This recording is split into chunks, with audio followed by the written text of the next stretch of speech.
Assalamualaikum warahmatullahi wabarakatuh. Perkenalkan, nama saya Amadia Olivia Tandiat dari Fakultas Keguruan Ilmu Pendidikan dari Prodi PGSD 011954484. Di sini saya akan menjelaskan isi di RPP yang telah saya buat, yaitu saya membuat RPP kelas 6 tema 5 subtema 3 pembelajaran 3. Nah, yang pertama berisi tentang kompetensi dasar. Untuk mata pelajaran IPA yaitu mengidentifikasikan sifat-sifat magnet dalam kehidupan sehari-hari.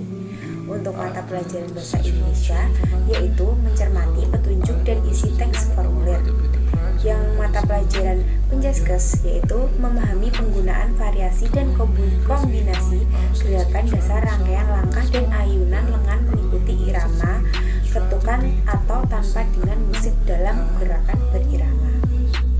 Nah, untuk indikator sendiri, untuk mata pelajaran IPA menemukan langkah-langkah mengidentifikasikan benda magnetis dan non-magnetis, membuat laporan hasil pengamatan benda magnetis dan non-magnetis. Selanjutnya bahasa Indonesia, menganalisis cara mengisi formulir pengiriman barang, membuat formulir pengiriman barang.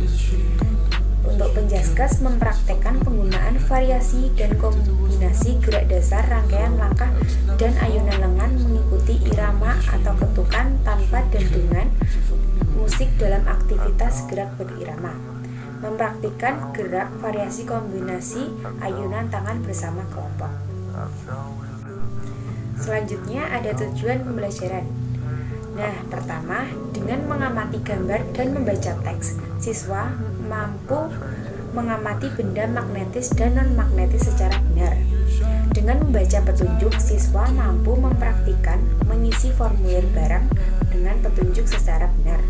Dengan mendengarkan penjelasan guru, siswa mampu mempraktikkan berbagai variasi ayunan tangan dan gerak berirama secara benar. Selanjutnya yaitu materi. Pertama, materi dari mata pelajaran IPA, mengetahui sifat-sifat magnet. Apa sih magnet itu? Magnet adalah suatu benda yang mampu menarik benda lain di sekitarnya yang memiliki sifat khusus. Setiap magnet mempunyai sifat kemagnetan. Nah, di sini juga ada sifat-sifat magnet, yaitu magnetis. Benda magnetis itu adalah benda-benda yang dapat ditarik oleh magnet. Contohnya besi, nikel, kobalt, baja, dan alkomax. Nah, yang kedua yaitu non-magnetis. Benda non-magnetis adalah benda-benda yang tidak bisa ditarik oleh magnet. Contohnya kayu, kaca, plastik, tembaga, dan aluminium. Untuk materi bahasa Indonesia yaitu formulir pengiriman barang. Apa sih formulir pengiriman barang itu? Formulir pengiriman barang itu adalah suatu format atau dasar order dari salah satu perusahaan dengan adanya klausal dari produsen. Nah, di sini juga ada petunjuk mengisi formulir. Yang pertama, isilah formulir menggunakan nama lengkap dan ditulis secara jelas dan benar.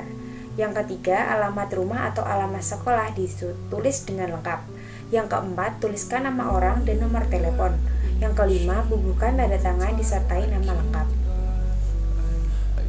Nah, selanjutnya untuk mata pelajaran Penjaskes yaitu ada beberapa gerakan ayunan lengan. Yang pertama, ayunan satu lengan ke depan belakang. Yang kedua, ayunan satu lengan ke samping. Yang ketiga, ayunan satu lengan ke samping bersamaan dengan memindahkan berat badan. Yang keempat, ayunan dua lengan ke depan belakang. Dan yang terakhir yaitu ayunan dua lengan silang di depan badan. Nah, untuk model pembelajaran di sini saya menggunakan model pembelajaran saintifik. Apa sih model pembelajaran saintifik itu? Yaitu kegiatan pembelajaran didesain agar siswa bisa secara aktif dapat membangun konsep, prinsip, dan hukum dengan melalui langkah-langkah berupa mengamati, memformulasikan masalah atau menanya, mengajukan hipotesis, menghimpun data dengan beberapa cara dan teknik, menganalisis, membuat kesimpulan, dan mengkomunikasikan konsep atau prinsip yang telah ditemukan. Untuk pendekatan, di sini saya menggunakan pendekatan diskusi, pemberian tugas, dan ceramah. Yang pertama yaitu diskusi, adalah metode pembelajaran yang menghadapkan peserta didik pada suatu permasalahan. Tujuan utama metode ini adalah memecahkan permasalahan, menjawab pertanyaan, dan memahami pengetahuan peserta didik serta untuk membantu suatu keputusan. Pembagian tugas adalah cara penyajian bahan pelajaran. Dalam konteks ini, guru memberikan tugas tertentu agar peserta didik melakukan kegiatan belajar, kemudian tugas itu dipertanggungjawabkan. Untuk metode ceramah merupakan metode pembelajaran yang dilakukan dengan penyajian materi melalui penjelasan lisan oleh seorang guru kepada siswa-siswanya.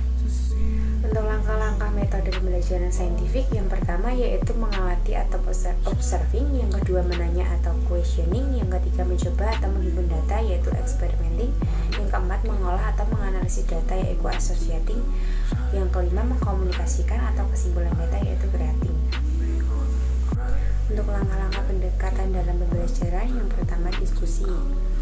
Mempersiapkan rancangan diskusi. Tentukan arah diskusi sehingga diskusi bisa sesuai dengan target belajar.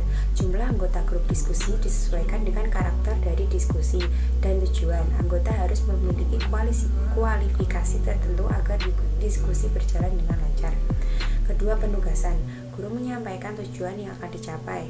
Guru memberikan tugas dengan jelas. Guru memberikan tugas sesuai dengan kesanggupan siswa. Yang ketiga, ceramah. Langkah pembukaan dalam metode ceramah merupakan langkah yang menentukan. Langkah penyajian adalah tahap menyampaikan materi pembelajaran dengan cara bertutur. Langkah mengakhiri atau menutup ceramah. Nah, untuk kelebihan dan kelemahan metode pembelajaran saintifik, yaitu kelebihan. Pertama, membantu siswa untuk memperbaiki dan meningkatkan keterampilan dan proses kognitif.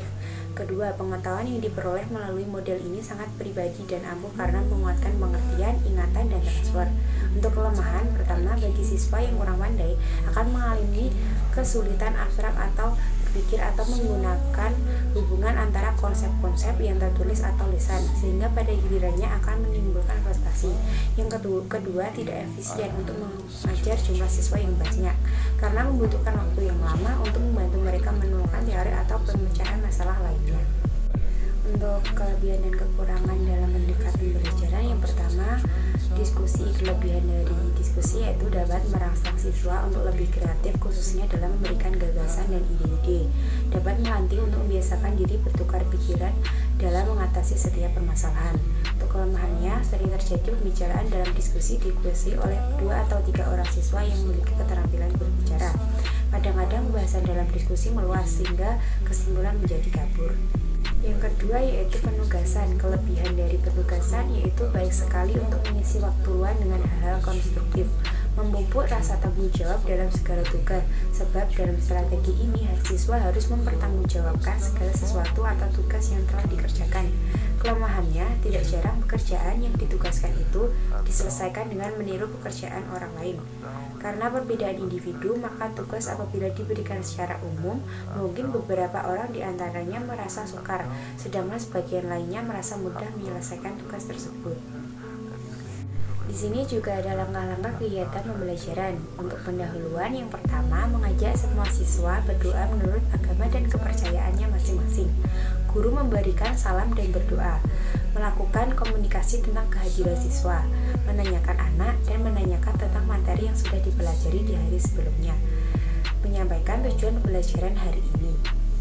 Yang terakhir yaitu ceramah. Kelebihan dari ceramah yaitu ceramah merupakan metode yang murah dan mudah untuk dilakukan. Murah dalam arti proses ceramah tidak memerlukan peralatan yang lengkap. Ceramah dapat menyajikan materi pelajaran yang luas, artinya materi pelajaran yang banyak dapat dirangkum atau dijelaskan pokok-pokoknya oleh guru dalam waktu yang singkat. Untuk kelemahannya, ceramah yang tidak disertai dengan peragaan dapat mengakibatkan terjadinya verbalisme.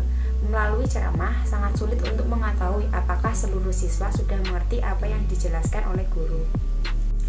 Untuk inti, siswa mencermati teks bacaan yang disajikan dalam buku siswa tentang sifat magnet, formulir pengiriman barang, dan gerak berirama. Siswa diminta mendiskusikan secara berpasangan untuk melakukan percobaan. Siswa diberikan media untuk melakukan percobaan. Nah, di sini untuk mata pelajaran IPA, setiap kelompok melakukan percobaan sesuai langkah pada buku. Siswa diminta membuat laporan. Siswa diminta mempresentasikan secara bergiliran. Selanjutnya untuk mata pelajaran bahasa Indonesia, siswa diminta membuat formulir pengiriman barang. Dan yang terakhir, untuk mata pelajaran Penjaskes yaitu siswa diminta mempraktikkan gerakan berirama ayunan tangan. Untuk selanjutnya yaitu penutup. Bersama-sama siswa membuat kesimpulan hasil belajar selama hari, melakukan sesi tanya jawab tentang materi yang telah dipelajari, melakukan penilaian hasil belajar, dan yang terakhir untuk mengakhiri pembelajaran, semua siswa berdoa menurut agama dan kepercayaan masing-masing. Nah, itu semua adalah isi dari RPP yang telah saya buat. Semoga bermanfaat bagi semua. Terima kasih. Wassalamualaikum warahmatullahi wabarakatuh.